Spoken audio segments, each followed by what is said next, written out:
Bon, on va bouleverser un peu l'ordre des vidéos parce que là, je profite d'être dans la maison de mes parents pour faire les films les plus récents.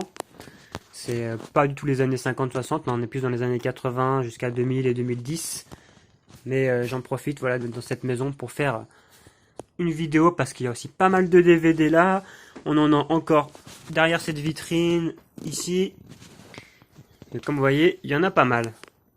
Alors, on a Halloween de Carpenter, donc grand classique du slasher des années 70, peut-être un des meilleurs films de Carpenter, un modèle d'économie, un modèle de suggestion, très influencé par Hitchcock, peut-être un des films indépendants les plus rentables de l'histoire du cinéma, un monument du genre, un film qui pour moi un petit peu aussi anticipe un peu l'esprit Amblin, cet esprit un peu banlieusard qu'on va retrouver par exemple dans E.T. ou dans les films de Joe Dante. J'ai l'impression qu'il va construire un peu cette Americana qu'on connaît bien, filmer les banlieues, ce babysitter killer qui va s'en prendre à des babysitters.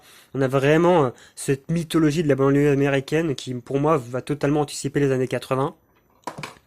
Ensuite on a Le Nord Marais de Martin Ritz, un des films préférés de James Cameron, hein, comme c'est un film sur le prolétariat, cette histoire d'une travailleuse qui va se rebeller contre sa hiérarchie. C'est un film assez intéressant de Martin Ritz. Ensuite, là, c'est un peu la honte, on a du Steven Seagal. Bon, je suis pas très fan de Steven Seagal, hein, mais c'est son film dans le train, là, c'est vraiment pas terrible. On a New York 2 heures du matin de Abel Ferrara, peut-être un des meilleurs Ferrara, pas très connu malheureusement. Le Reeds, John Reeds, Warren Beatty, Nicholson, Diane Keaton, grand film à Oscar, hein, sur cette histoire de cet américain communiste, un des seuls américains à être enterré au Kremlin. Grand film à Oscar des années 80, à pas oublier aussi. Outland, ça c'est Peter Yams, j'adore Peter Yams, hein, Capricorn One, 2010, l'année du premier contact. C'est une sorte de remake science-fiction du Train sifflera 3 fois de Franz Zindman, un des meilleurs rôles de Sean Connery selon moi. Amistad de Spielberg, qui est considéré comme un de ses moins bons. C'est vrai qu'il est pas exceptionnel, mais moi je déteste pas personnellement. Cette histoire d'un négrier et de noirs dans un bateau qui vont se rebeller un peu à la manière du cuirassé Potemkin. Le coloniste Katsi, donc grand film expérimental, hein, très connu, mais j'ai pas la suite. Greystock, hein, cette adaptation de Tarzan hein, avec Lambert. Hop, Maniac Cop, la trilogie, là il y a William Lustig, il y a un peu de Sam Raimi qui a participé. J'aime beaucoup moi cet esprit un peu série B, Larry Cohen, ce genre de film. Ça c'est génial, ça c'est hop, les cadavres ne portent pas de costard, ça c'est Karl Reiner qui est le papa de Rob Reiner, le réalisateur de Harry qu'on rencontre à Sally ou Stand By Me. Et là c'est un réalisateur assez intéressant qui a fait pas mal de comédies avec Steve Martin comme L'homme aux deux cerveaux ou un vieux schnock. Et ça c'est vraiment une influence pour par exemple la classe américaine, hein, cette histoire d'enquête de film noir, de parodie où en fait Steve Martin va se confronter à des acteurs et à des vraies scènes de vieux films et il va par exemple interagir avec des Humphrey Bogart, des Lorraine Bacall, des Burt Lancaster. C'est vraiment super intéressant, c'est vraiment l'influence de la classe américaine de Zanavicius. Mort sur le grill, un des premiers Sam Raimi écrit par les frères Cohen. Vraiment film noir, hommage très Tex Avery qui va peut-être anticiper le 100% des Cohen et puis toute l'esthétique complètement délirée des films de Sam Raimi. 48 heures, hein, alors ça c'est grand classique de Walter Hill, peut-être un des premiers grands buddy movie officiels, même s'il y en a qui diront que c'est le Canard d'or de Chimino, mais en tout cas c'est un des premiers avant L'Arme Fatale. Vraiment ce duo Nick Nolte et Eddie Murphy c'est assez mythique. Il y a la suite aussi qui est pas mal. Eric le Viking, ça c'est une sorte de Monty Python, mais il y a que Terry Jones en fait à la réalisation qui est pas terrible avec Tim Robbins. Fantasme 3, bah, j'ai les suites, mais celui-là est pas terrible, mais je les ai tous en fait. Dark Crystal, ça c'est Jim Henson et Frank Oz, grand classique de la fantasy pour enfants un peu sombre, qui va débarquer après par exemple l'Empire contre-attaque. On aura pas mal de films un peu sombres pour les gamins, assez intéressants. Le Au-delà de la gloire de Samuel Fuller, un des grands films de guerre de l'époque. Il y a participation de Les Marvin ou de Mark Hamill, grand film de guerre. Ça, c'est un chef-d'œuvre absolu, un chef-d'œuvre de Friedkin, film maudit. Al Pacino l'a totalement rogné. Cette histoire d'un homme qui va devoir enquêter sur un meurtrier dans les milieux sadomasochistes, homosexuels. Et comme il ressemble pas mal aux victimes, il a le physique des victimes, il va se retrouver comme une proie. Et c'est un film qui est très sombre, très ambigu, très dérangeant. Qui va même anticiper le sida. Il y a une histoire assez bizarre d'ailleurs sur le meurtrier de ce film qui va inspirer ce film. Apparemment, il aurait joué dans L'Exorciste. Enfin, il y a toute une légende autour de ce film. C'est vraiment un très bon film, mais assez horrible. Ça, on est dans le Hamburger Hill, on est dans la lignée de Platoon, hein, les films de Vietnam un peu à thèse des années 80. Le mythique La Guerre du Feu de Jean-Jacques Hano. Le Tendre Passion de James L. Brooks, c'est peut-être son film le plus connu. James L. Brooks, film sur une famille, un peu téléfilm quand même, hein, c'est pas exceptionnel. Le Sunshine de Danny Boyle, bon Danny Boyle il est pas très fort pour les films de science-fiction je trouve, hein, c'est comme Transcendance, mais celui-là reste sympathique. Le chef-d'œuvre Zou les guerriers de la montagne magique de Tsuyar, qui est un des meilleurs Bookzapian, considéré comme le Star Wars des années 80 de Chine, quoi, le Star Wars chinois, avec des techniciens de Star Wars, hein, je crois, qui ont participé au film. Film complètement fou, c'est comme Histoire de fantôme chinois, c'est génial. Le Ruban Blanc, un des seuls Haneke que j'ai, j'en ai pas beaucoup, mais ça c'est mon préféré de Haneke, c'est un de ses plus beaux films, je trouve. Une sorte de relecteur du village des damnés. Ça, c'est le Pink Floyd de Alan Parker, donc c'est plus un clip qu'un film, mais bon, c'est intéressant pour les fans de Pink Floyd. Le Gallipoli de Peter Weir. Tourist Trap, sorte de slasher avec des mannequins, sorte de massacre à tronçonneuse, assez déviant, très bizarre, influencé un peu par Psychose. Le Mission de Roland Joffé, très connu, un très bon rôle de Robert De Niro. Le 2010, à l'année de 2001 de l'Odyssée de l'espace, pardon. Peter Yams, encore une fois. War Games, assez connu, pas très bon film, mais sympathique. Ça, c'est un très mauvais film, hein. Adrenaline, j'aime pas du tout ce film, produit par Brockheimer et Don Simpson, une sorte de Rocky sur la danse, vraiment torché. Vraiment, c'est vraiment la musique qui est devenue connue parce que le film en lui-même est vraiment pas terrible. C'est pas très bien filmé, c'est pas très intéressant, c'est pas écrit, j'aime pas du tout. On a Le Fugitif, hop. Ça, c'est vraiment le film du dimanche soir, super efficace. J'aime bien ce réalisateur, c'est assez efficace. Hop, Le Maître de guerre, Clint Eastwood. Super 8 de James Gunn, un des seuls James Gunn que j'aime bien, avec peut-être ses films de la trauma, parce que moi, Les Gardiens de la Galaxie, je suis pas fan du tout. Ça, c'est un petit film culte qui est pas terrible, avec John Cusack. L'Aube Rouge, ça c'est le John Milius, là, cette histoire d'un lycée attaqué par des communistes, un assaut de soldats communistes qui va attaquer un lycée et puis ils vont se défendre, l'équipe de foot, là, les Wolverines, qui vont se défendre. C'est vraiment le côté très droitier, un peu extrême de Milius, avec un casting pas possible. On a les acteurs de Dirty Dancing, Patrick Swayze et l'autre, là. On a Martin Sheen. C'est tellement improbable comme film. Ils l'ont remaké d'ailleurs, il y a pas longtemps. Neil Jordan, La Compagnie des Loups. Ça, c'est un de mes Verhoeven préférés. J'aime beaucoup ce film. J'adore Hollow Man. J'adore comme il exploite à fond l'invisibilité. Il y va à fond. C'est super efficace. Il est considéré comme un nanar presque, alors que moi je le trouve super efficace. On a tout le côté un peu sulfureux des films de Verhoeven. Et vraiment, ce côté huis clos dans cette base à la fin, c'est super efficace. C'est limite pour moi du James Cameron, hein, tellement c'est bien foutu en termes de rythme et c'est haletant et il exploite tellement bien l'invisibilité. Le Piranha de Joe Dante, hein, c'est le seul film que Spielberg approuve comme Sous dans la mer. Il disait que c'était le seul Sous dans la mer intéressant. C'est un très bon film. Hein. L'année du dragon, chef-d'œuvre de Cimino. C'est un film d'une grandeur, d'une complexité, d'une intelligence sur les démons du Vietnam. Un des meilleurs vigilantes et polars des années 80. Le Hurlement de Joe Dante, un des meilleurs films de loup-garou aussi génial. Un film vraiment pas drôle, un très premier degré sur les sectes, avec beaucoup de niveaux de lecture très sombre et très très bon de Joe Dante. L'étoffe des héros, un Kaufman, très grand classique. Ouais. Le secret de la pyramide, petite production, pardon, en bling il me semble, je crois que c'est Spielberg qui l'a produit. C'est Barry Levinson, donc c'est sympathique. Mais sans plus, si vous aimez bien un peu l'esprit Harry Potter, c'est un peu dans cette lignée-là. Moi qui aime pas trop Harry Potter, j'aime plutôt bien ce film. Le flic de Beverly Hills, la comédie policière par excellence. Je suis pas un grand fan, hein, je préfère le buddy movie, mais bon, celui-là, le premier est sympathique. Après, les autres, on peut le passer. Repo Man, hop. Subway, peut-être un des seuls Luc Besson que j'aime bien, parce que Luc Besson, j'aime pas du tout. Zemeckis, hop, à la poursuite du diamant vert. Les Goonies. Alors, les Goonies, je vais me faire tuer, mais je suis pas fan du tout. Je l'aimais bien quand j'étais gamin, quand j'avais 15 ans. Je l'ai découvert peut-être un peu trop tard, vers 15 ans. Et maintenant, je le trouve tellement surestimé. Enfin, je trouve que le film, il est pas écrit, assez bâclé, un peu chiant. Je le revois pas vraiment avec plaisir, ce film. Je suis désolé de dire ça, hein, je veux pas insulter les gens qui aiment ça, mais il y a tellement meilleur, hein, Retour à le futur, Gremlins. Là, on voit que Richard Donner, il a complètement été dépassé par le truc. Après, ça donne un esprit un peu, comment dire, un peu école buissonnière au film, hein, c'est sympathique, mais franchement, ça vaut pas les Indiana Jones ou les productions Amblin, hein, c'est très surestimé, moi, je trouve. La déchirure, encore, Roland Joffé. Tootsie, un film que j'aime beaucoup, hein, qui aujourd'hui est un peu décrié, un peu méprisé, mais moi j'aime beaucoup ce rôle, ce double rôle de Dustin Hoffman. L'Empire du Soleil est peut-être un des meilleurs Spielberg. Vraiment son hommage à David Lean, pour moi, chef-d'œuvre absolu. Holloway, c'est peut-être un des pires aussi Spielberg, même si moi je déteste pas. Ça fait très quatrième dimension, très Michael Powell. Dernier rôle de Audrey Hepburn, j'aime bien ce film, moi je trouve ça attachant. Histoire d'un pompier de l'air qui va mourir et qui va se réincarner. J'aime bien.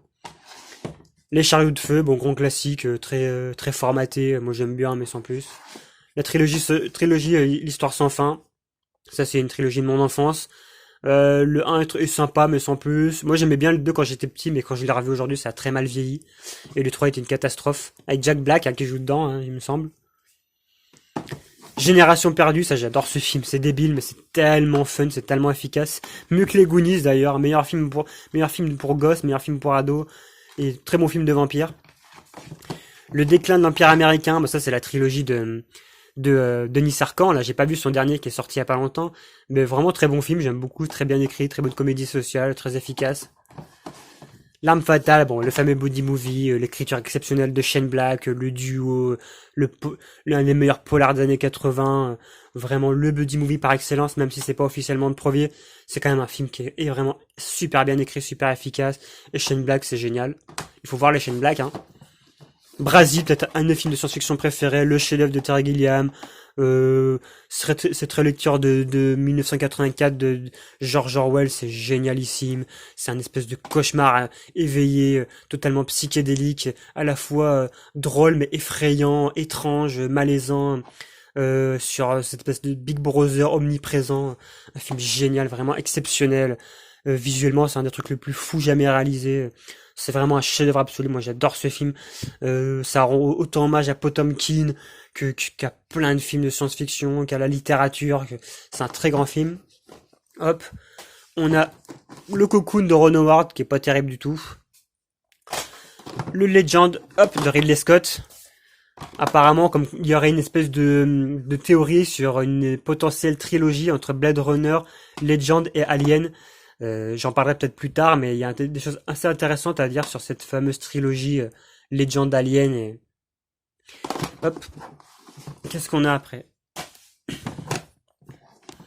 Out of Africa, Ciné Pollock. Moi j'aime bien ce film. Bon, je sais que c'est très classique, c'est l'histoire d'amour très basique, mais je trouve que c'est un film assez impressionnant. Aussi pareil dans la lignée d'un David Lean. Un film féministe assez intéressant, un des meilleurs Robert Redford. Moi j'aime bien ce film, je crache pas dessus. Le Fanny Alexandre, alors ça c'est l'épopée de Ingmar Bergman, ça c'est un film génial qui avait été coupé en plusieurs parties en téléfilm dans les années 80, mais c'est un film de 5 heures énorme sur cette enfance assez horrible. Ça fait très la comtesse Ségur en fait, hein, cet enfant qui va passer de famille en famille, avec après un patriarche qui va le maltraiter. Ces fêtes de famille, ces fêtes de Noël très immersifs, on ressent vraiment le temps qui passe. Peut-être le Bergman le plus abordable, hein, on pourrait dire le plus grand public, même s'il est très long, c'est un très beau film. Et si vous voulez commencer avec Bergman, commencez avec celui-là, c'est vraiment un film magnifique. The Stuff, Larry Cohen, son fameux Body Snatchers avec un yaourt. Les yaourts qui attaquent les gens, ça c'est vraiment assez intéressant. Bon, c'est pas terrible objectivement, mais faut vraiment voir ça, quoi. Un Body Snatchers avec des yaourts et une critique du monde de la pub et du capitalisme qui est sympatoche, pardon. Breakfast Club, bon, un film mythique, peut-être le Citizen Kane du teen movie, le meilleur film de John Hughes, hein, selon moi. Là, je les ai à peu près tous, hein. Ferris Bueller, génial aussi. De toute façon, les teen movies de John Hughes, c'est génial. 16 Candles, 16 Bosy pour Sam, hop, très bon film aussi. Ça, c'est une production aussi, bah, encore une fois, John Hughes, j'adore ce film aussi. C'est pas le film de Noël, mais c'est le film Thanksgiving, duo Candy, Steve Martin, génial.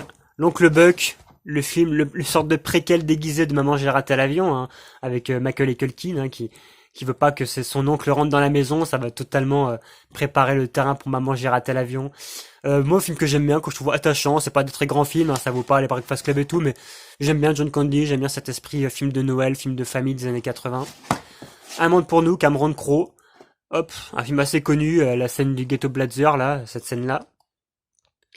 Hop, très bon teen movie, très sincère, un très premier degré, très réaliste. C'est pas vraiment une comédie, il est assez triste, assez pessimiste, assez réaliste. Hitcher, ça c'est un très bon film d'horreur que j'adore avec un regard glaçant. J'adore ce film. Story of Ricky, alors ça c'est catégorie 6, ça c'est ultra violent, c'est quel le survivant en film, c'est totalement n'importe nawak, mais j'adore ce film, il est d'une jouissance, d'une efficacité, si vous aimez le gore mais ultra exagéré, avec des gens qui s'étranglent avec leurs tripes dans une prison ultra violente, c'est vraiment sympathique, c'est vraiment super bien pour une soirée bière, chips entre potes.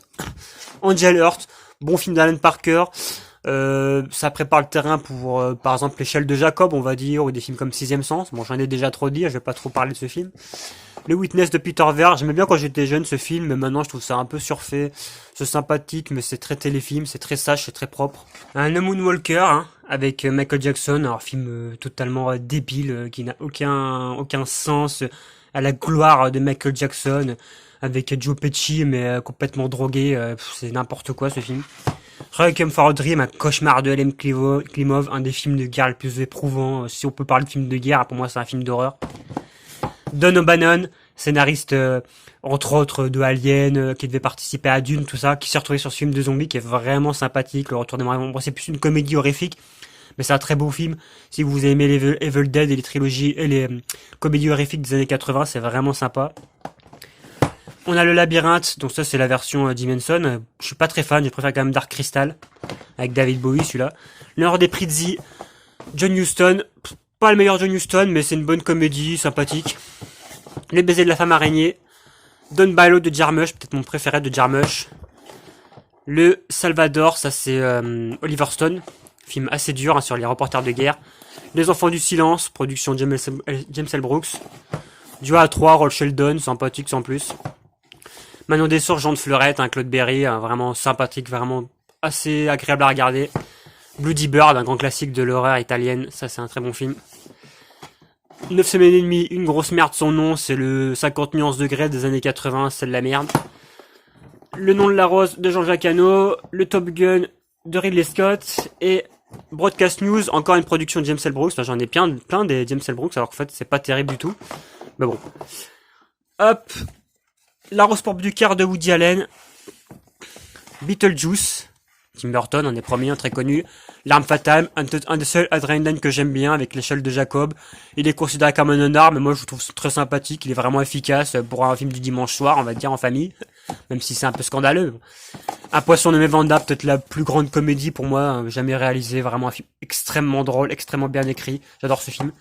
Le dernier rapport de Bertolucci. Femme au bord de la crise de nerfs de Almodovar. Roadhouse avec Patrick Swayze. Manhunter de Michael Mann, un chef-d'œuvre absolu. C'est le premier épisode de la saga de Hannibal. Ça, c'est un film très dérangeant. Alice Sweet Alice. J'ai fait des cauchemars de ce film. Ça m'a vraiment dérangé. J'ai jamais revu depuis. Le Body Snatcher, donc la version de Ferrara. Alors, j'ai la version de Kaufman, mais elle doit pas être là. Ça, c'est la version de Ferrara des années 90. Les Sorcières d'Eastwick de George Miller, un des meilleurs George Miller, j'adore ce film, il est génial. Salut de Amigos, John Landis, j'aime beaucoup cette comédie, Steve Marquis, comme il s'appelle, Chevy Chase et Martin Short, j'aime bien ce film, il est très drôle, il est très con, mais il est très drôle. Le dernier des Mohicans de Michael Mann, ça c'est Les Aventures du Baron de Munchausen de Terry Gilliam. Le meilleur de merde, comme c'était qui ça déjà, le meilleur c'était Barry Levinson. Un très bon film sur la mythologie du baseball. J'aime beaucoup ce film, sorte de fable sur le succès d'un champion de baseball. Très beau film avec Robert Redford. Vraiment, il va poser l'esthétique de tous les films de sport qu'on aura plus tard dans les années 90. Ça c'est Barry Levinson encore une fois, très très connu, un Good Morning Vietnam, le Wall Street d'Oliver Stone, le Grand Bleu de Luc Besson dont je n'ai jamais compris l'intérêt de ce film. J'aime pas du tout. Le Dune de Lynch qui est assez raté quand même, faut pas se mentir. Le Halloween 3, le sang du sorcier, donc le Halloween sans Michael Myers, hein, c'est plus sur la fête d'Halloween. Hors d'atteinte de Soderbergh, un des Soderbergh sympathique, vraiment sympathique. Le Métix Suspiria de Argento, génialissime. Argento, grand cinéaste italien de Giallo, un des seuls peut-être de droite, de gauche, là où des Bava et des Fulci étaient de droite, pardon.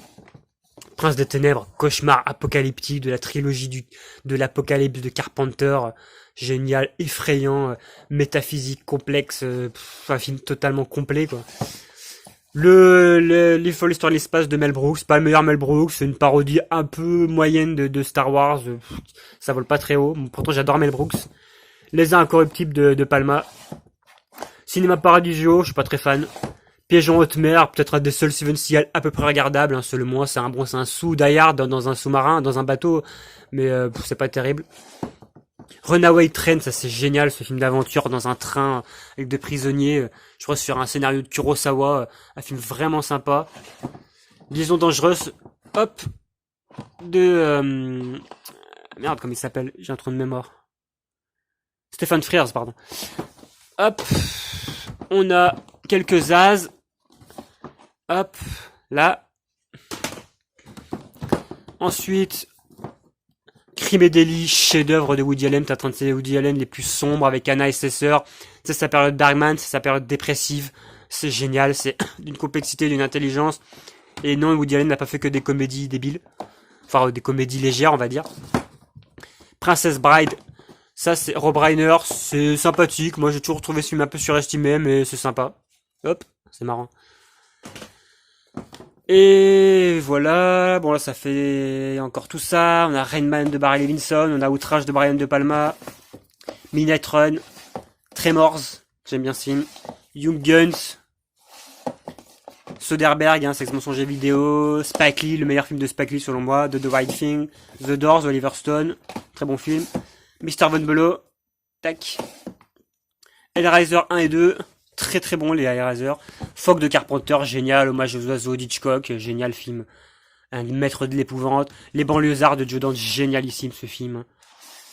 Le Réanimateur de Stuart Gordon, j'adore ce film. Enfin, je crois que c'est pas lui qui l'a réalisé, mais c'est produit par Stuart Gordon, avec cet acteur qu'on va trouver dans Fantôme contre Fantôme, hein, de Peter Jackson. C'est vraiment dans la lignée des comédies gore et horrifiques de Peter Jackson et Sam Raimi, hein. L'Enfer des zombies de Fulci.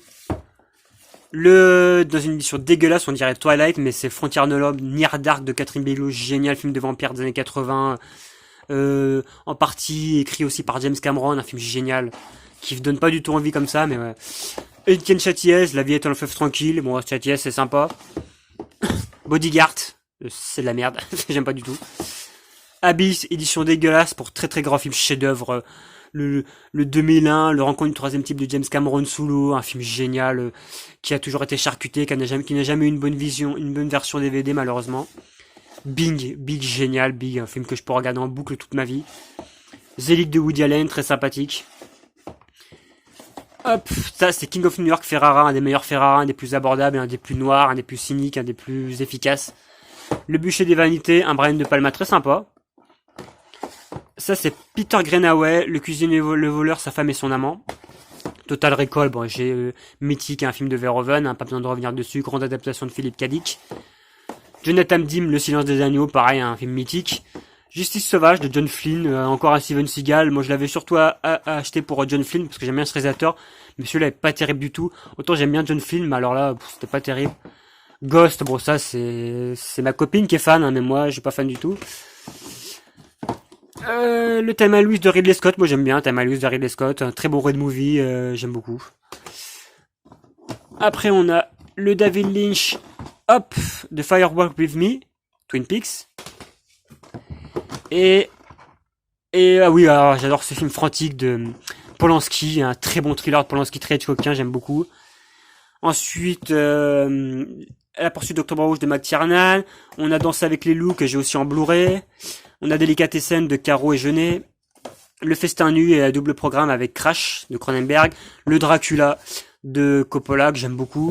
Lorenzo, chef-d'œuvre absolu de George Miller, chef-d'œuvre absolu à voir impérativement si vous l'avez pas vu.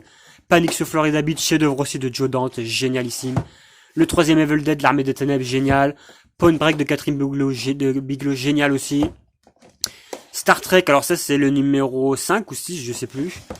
Là, on voit c'est bien un Zemeckis, trop sous-coté à mon avis, un très bon film de Zemeckis. De toute façon, tous les films de Zemeckis sont sous-cotés parce que les gens, à part Retour à le futur ou Forrest Gump, ils connaissent rien d'autre. The Player, un des meilleurs Robert Altman, j'adore ce film. Tournée d'Oliver Stone, moi j'aime bien. Boys in the Wood, bon ça c'est pour moi c'est un des meilleurs Wood movies avec peut-être New Jack City qui est là. J'aime beaucoup les Wood movies.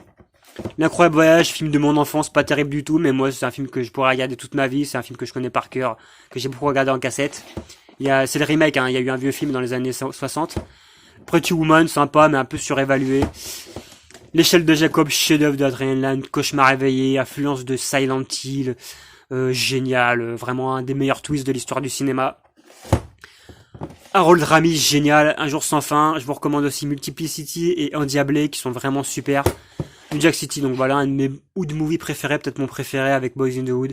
Génialissime. Toute la culture Scarface, toute la culture hip-hop, toute la culture Hood movie dans ce film est génial. Un des meilleurs rôles de Wesley Snipes, un film glaçant, pas du tout fun. Eyes Wide Shut, le dernier grand chef-d'œuvre de Stanley Kubrick que j'ai aussi en Blu-ray. Le dernier Samaritain, Tony Scott et Shane Black, génial buddy movie, super efficace, super jouissif. Je pense une influence de Pulp Fiction. Le The Wayne's World, 1 et 2. Basic Instinct de Verhoeven, pas mon Verhoeven préféré, mais ça reste un film mythique. Et voilà, après on a la Priscilla folle du désert. Hop. Talon aiguille d'Almodovar. Le Noël des Muppets, qui est génialissime avec Michael Caine, c'est la relecture de Scrooge. Ça, c'est La Seduction avec Linda Fiorentino, je suis pas fan du tout. Shortcut de Robert Altman, j'adore Robert Altman, et ça, c'est une grosse influence de Magnolia de Paul Thomas Anderson, qui est un de mes films préférés. Mais Shortcut, c'est vraiment génial. C'est un film choral avec au moins 15 personnes différentes, ou même, je crois, 23 personnes différentes. C'est génial. La famille Adams, ça, c'est sympa, mais je suis jamais été un grand fan de La famille Adams. C'est pas dans mon enfance, malheureusement. My One Private Idaho, Gus Van Sant, un film que j'aime beaucoup. Peut-être que maintenant, si je le reverrai, j'aimerais moins. Mais ça reste pour moi un petit classique de Gus Van Sant. Arizona Dream, Costa Rica. Sympa, bonne ambiance, mais ça raconte pas grand chose. Philadelphia, Jonathan Demme, très beau film. Bon, un peu codé, un peu formaté, mais très beau film. Misery de Rob Reiner. Le Fisher King de Terry Gilliam. Meurtre Mystérieux Manhattan de Woody Allen. Cyrano de Bergerac. La trilogie Toute une fois en Chine, je reviendrai dessus parce que j'adore ça. Les Visiteurs, le 1 et le 2, et je crois qu'il y a le 3 aussi, je sais pas, mais je suis pas fan des Visiteurs, mais bon, ça reste sympa, hein, Jean-Marie Poiret. Demolition Man, un classique de la science-fiction. Jane Campion, Leçon de piano. Crying Game de Neil Jordan, peut-être mon Neil Jordan préféré. Cliffhanger, très sympa. True Romance, peut-être le meilleur film de Tony Scott selon moi. Et Menace to the Society. Donc voilà, on va s'arrêter là parce que, hop, j'ai encore beaucoup de films. Il y en a encore derrière. Et une troisième partie cachée derrière là. Donc voilà, c'était une vidéo un peu spéciale. C'est pas vraiment dans l'ordre par rapport aux autres vidéos, mais c'est pas grave. J'essaierai de continuer dans les vieux films aux prochaines vidéos. Allez, salut!